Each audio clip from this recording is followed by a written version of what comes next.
Olá, boa noite. O ND hoje fala sobre ações humanitárias e eu converso com o dentista Marcelo Quintela. Tudo bem, doutor? Seja bem-vindo. Olá, Roberta. Obrigado. Falar sobre ações humanitárias, o senhor tem um projeto muito bonito no Brasil e na África, é isso? Sim, temos aí um trabalho aqui em alguns estados do Brasil e também na África e Oriente Médio. Feito pelo Religar Conectando Esperanças, né? O que é Sim. a ONG Religar? O Instituto Religar nasceu em Santos em 1910, então já estamos aí com quase 10 anos, e depois ele migrou para outros lugares. Ele dava suporte para as iniciativas que a gente tinha no sertão, de combate à fome, e na África, de combate ao abuso infantil em variados aspectos, que a cultura lá faz abuso infantil. Então, Religar, eu presidi no Brasil durante um período e depois me mudei para a Espanha e lá em Madrid consegui internacionalizar a ONG, no sentido de conseguir recursos europeus para a África, porque a gente aqui estava esgoelado em meio à crise brasileira de alguns anos atrás, sem conseguir levantar recursos para cuidar de tantas crianças quanto a gente cuidava em 2 orfanatos grandes que a gente tinha na África. Então, 2010, você era dentista aqui na região. Sim, até 2010 eu era um cara normal. Ainda não tinha ido a país nenhum, apesar de que no Brasil eu já fazia ações de saúde bucal entre indígenas, ribeirinhos amazônicos, aqui em Peruíbe, onde a gente tem uma tribo indígena também. Ninguém, na verdade, Roberta, sai do país, do Brasil, para fazer ações humanitárias distante, sem antes ter já caminhado bastante dentro do seu próprio país, sua própria cidade, sua própria nação. Então, eu vejo na internet, às vezes vem, por que vocês não estão fazendo essas coisas no Brasil? São perguntas que geralmente é de gente que não está fazendo nada, ou de gente que tem uma legítima preocupação com as desgraças brasileiras. Mas, ou é ingenuidade ou malícia, porque, na verdade, quem vai para a África já foi muito pelo Brasil, sabe? Muito. Ninguém vê desgraças lá antes de ter visto muitas aqui. Um dos projetos de vocês, a gente sabe, também é no Nordeste, né? Sim. Então, tem essa questão da visão da pobreza em relação ao Brasil, Claro.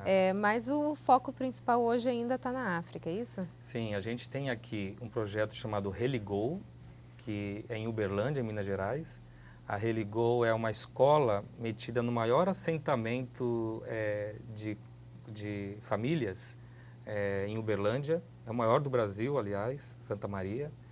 E lá os traficantes permitiram que a gente tivesse acesso a crianças de uma faixa etária de 12, 13 anos, para que então eles se envolvessem com futebol e escola e assim pudessem ter outro futuro.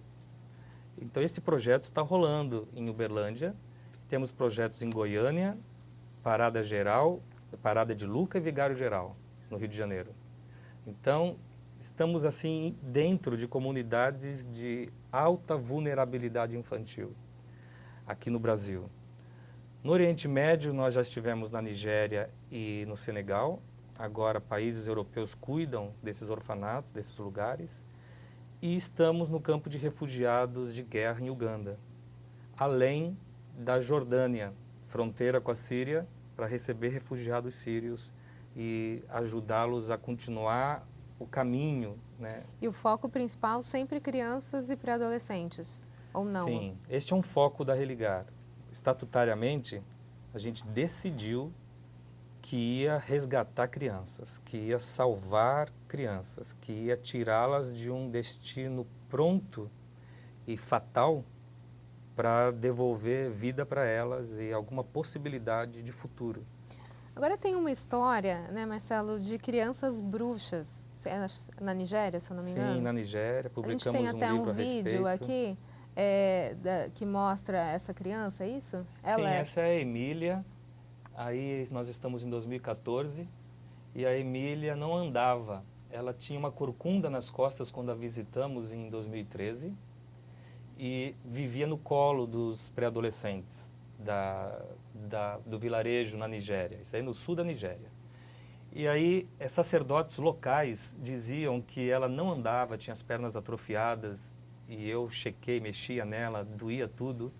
Eu tentava colocá-la de pé e ela desmoronava como uma geleia e Não tinha doía, força. não tinha força, as pernas atrofiadinhas, porque esta corcunda nas costas era, na verdade, uma tuberculose óssea que foi diagnosticada num hospital muçulmano do norte do país, que comprimia a inervação dos membros inferiores. E daí ela não andava até que eu liguei para o Brasil, falei, olha, tem uma mocinha aqui, a Emília, que estão acusando outros jovenzinhos de serem amaldiçoadores dela e mantendo-a nesta condição. Um deles, o Ezequiá, é um jovem que apareceu no nosso meio quebrado, o braço dele em S, assim, com 9 aninhos de idade e muitas feridas pelo corpo. Quando nós o resgatamos, fomos ao vilarejo da qual partiu a história de que ele era o agente que mantinha a Emília nessa condição.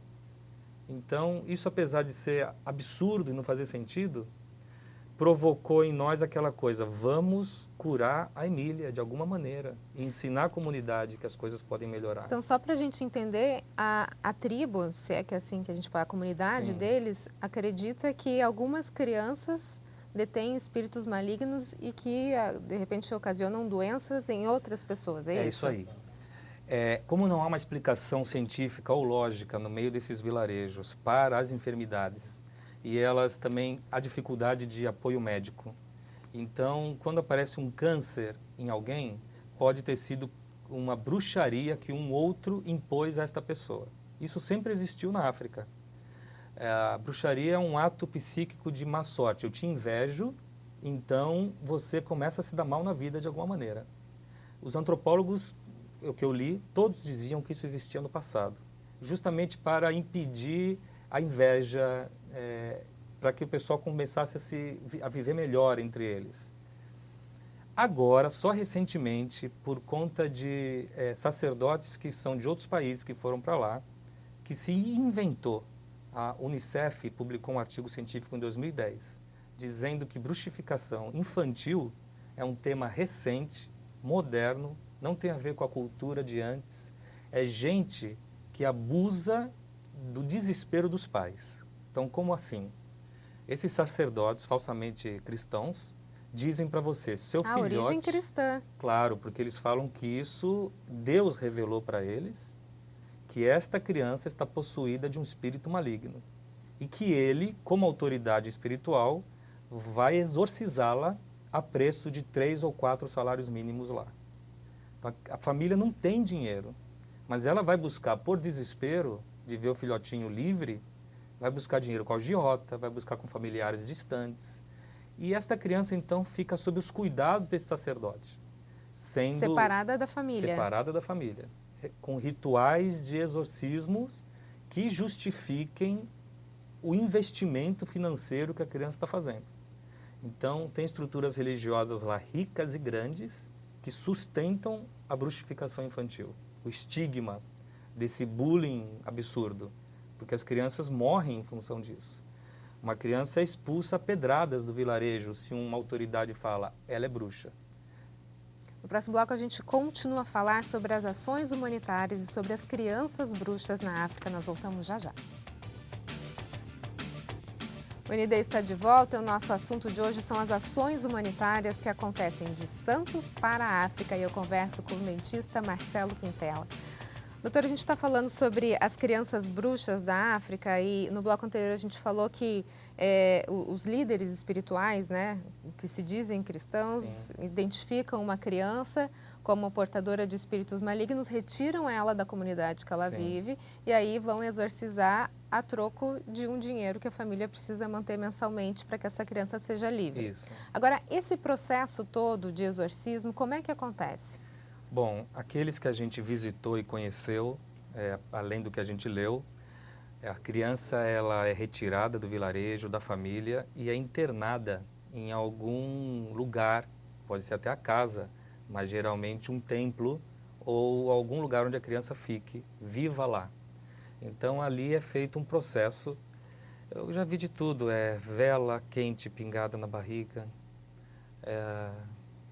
suspender a criança, jogar para o alto, baixar, rodar, sangue do sacerdote pingado no olhinho dela, no ouvidinho dela. Tem que dormir amarrada, como um que a gente salvou lá. Toda noite dormia amarrado. Tudo isso são rituais que dão a impressão para os pais que coisas estão acontecendo, para que então se mantenha a manutenção financeira do processo, que dura 8, 9 meses, ou enquanto os pais tiverem fôlego para pagar. O problema é que às vezes a criança sai de lá, exorcizada, entre aspas, entretanto com o estigma ainda ligado a ela. De bruxa. As pessoas, o cara exorciza, cobra para exorcizar, faz o processo todo, entretanto eu, quando vejo a criança, ela é bruxa, teve um histórico de bruxificação. Nada impede que seja de novo. Então se eu tenho Acho que depois também de tudo que a criança sofre, ela até tem algumas reações estranhas, claro, né? Não tem como. Crianças que ficam rebeldes, né? Mas eu já vi crianças sendo acusadas de bruxa só porque tem epilepsia, criança acusada de bruxa porque no ataque epiléptico revira os olhos e espuma, convulsiona, criança muito desobediente. E um livro que foi publicado lá para identificar crianças bruxas, diz que aquelas que, por exemplo, ao recolher o prato deixa cair no chão, é um indício. Então veja, é o absurdo mais... Eu falava para a equipe, gente, não fiquem pensando em nada, se faz sentido ou não. Nada faz sentido. Os próprios pais levam ao sacerdote ou eles são acusados por alguém da comunidade? A comunidade obriga e exige que os pais façam alguma coisa. Ou entregue a criança à mendicância, ou à morte, expulsando do vilarejo. Uma criança de 8, 9 anos vai ficar como por aí? Algumas nos procuraram, como um jovenzinho chamado Michael, que infelizmente morreu, com 11 aninhos, de noite, na madrugada, foi bater lá na porta do orfanato.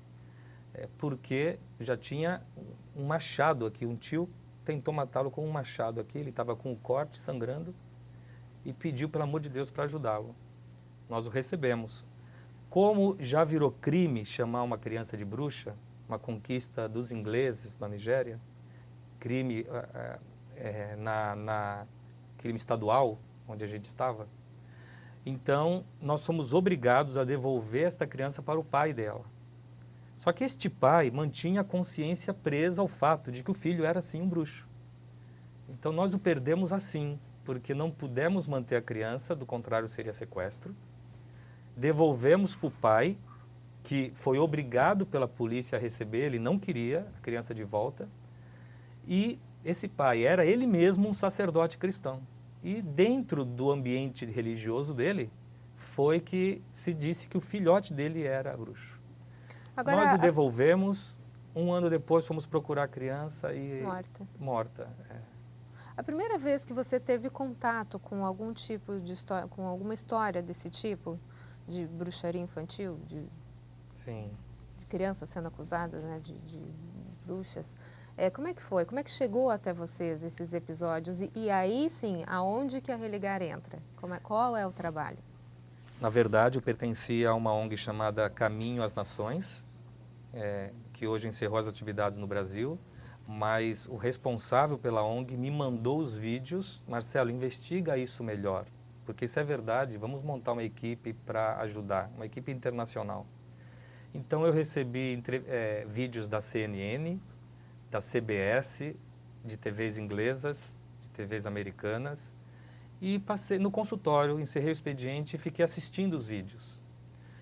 E eu assistindo os vídeos fui vendo um massacre infantil.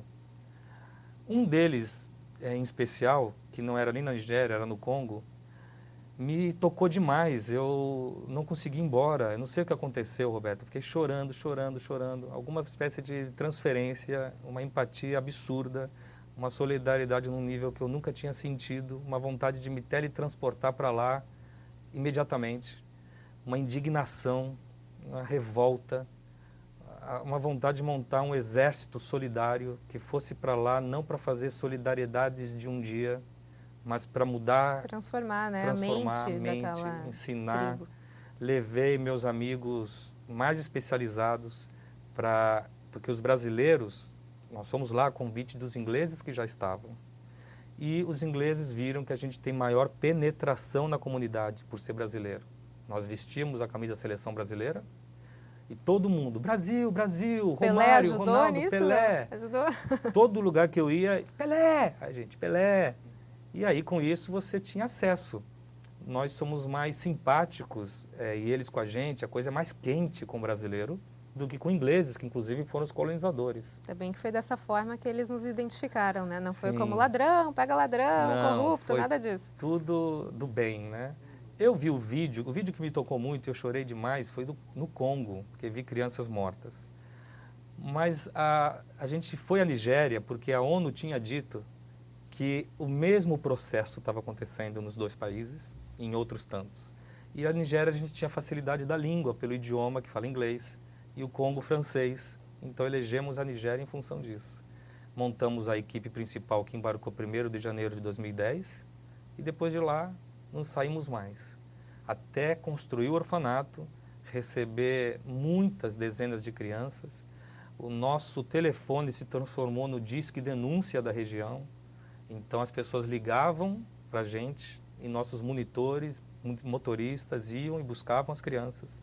A gente tentava reinserir na família e quando não conseguia a guarda da criança para viver com a gente no orfanato. Existe então um trabalho na comunidade para se desfazer essa mentalidade de bruxaria entre as crianças. Claro, esse é o principal trabalho.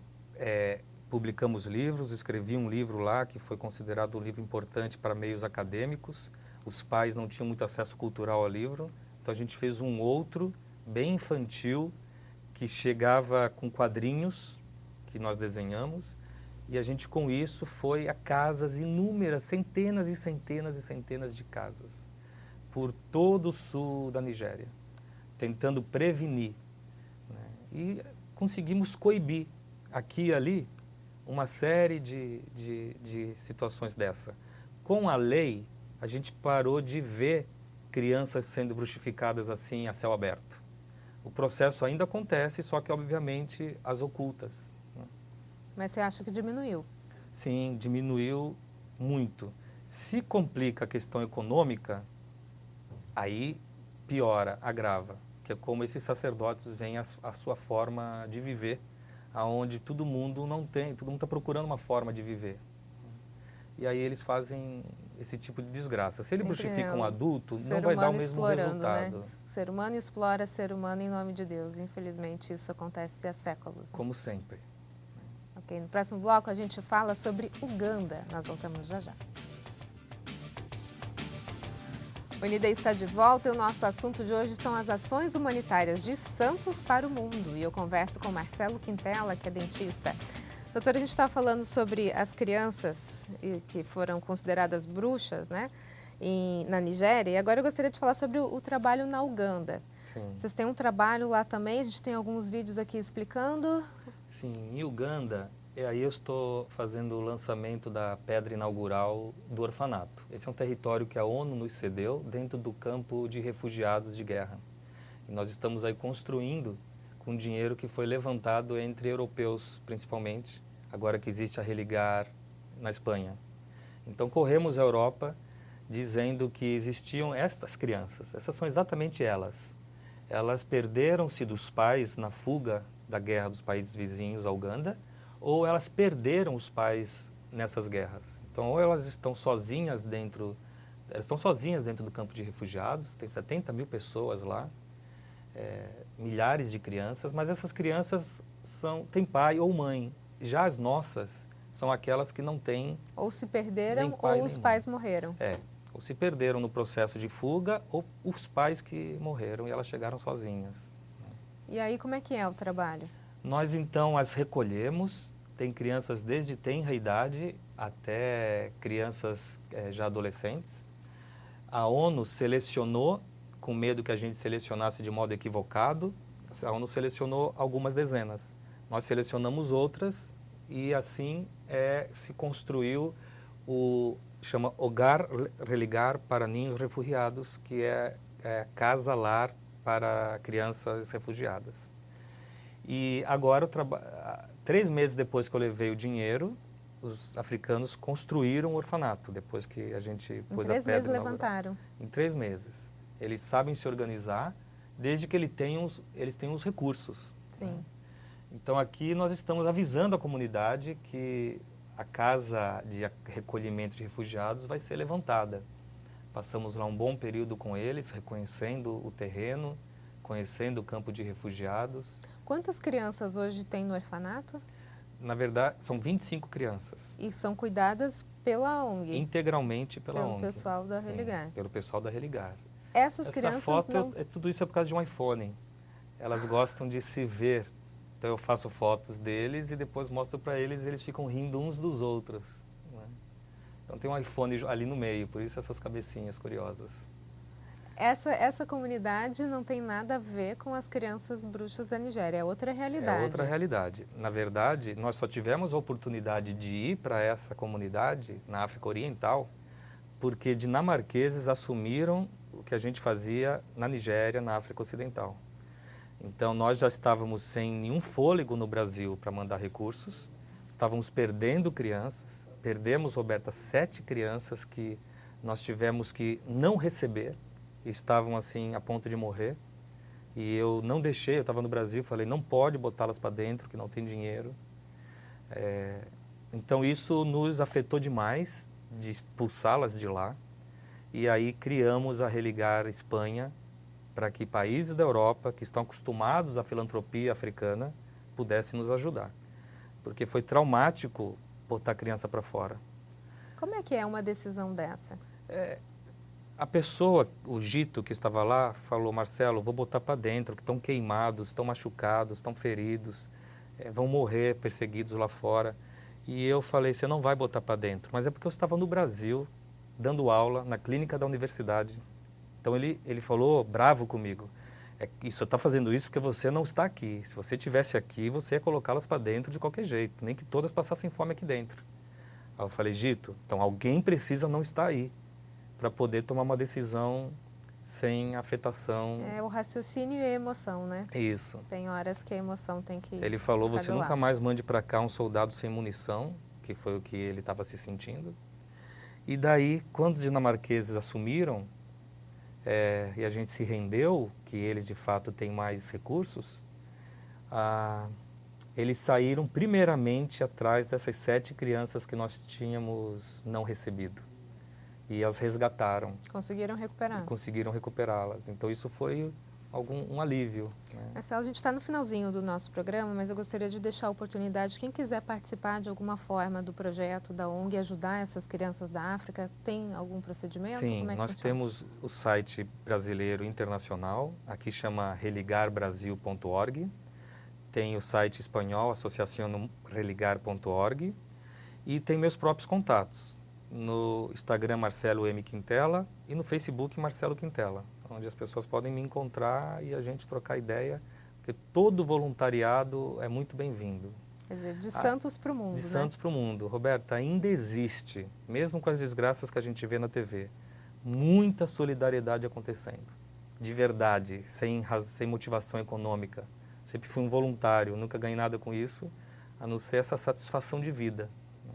Mas tem muita gente compassiva, tem muita gente afetuosa, tem muita gente com empatia pela dor alheia. O mundo não acabou ainda. Ainda tem esperança, graças a Deus. Ainda né? tem esperança. Marcelo, muito obrigada, parabéns pelo seu trabalho, sucesso. Obrigado a você. O ND fica por aqui, uma ótima noite para você. Fique agora com o Jornal da Band. Até mais.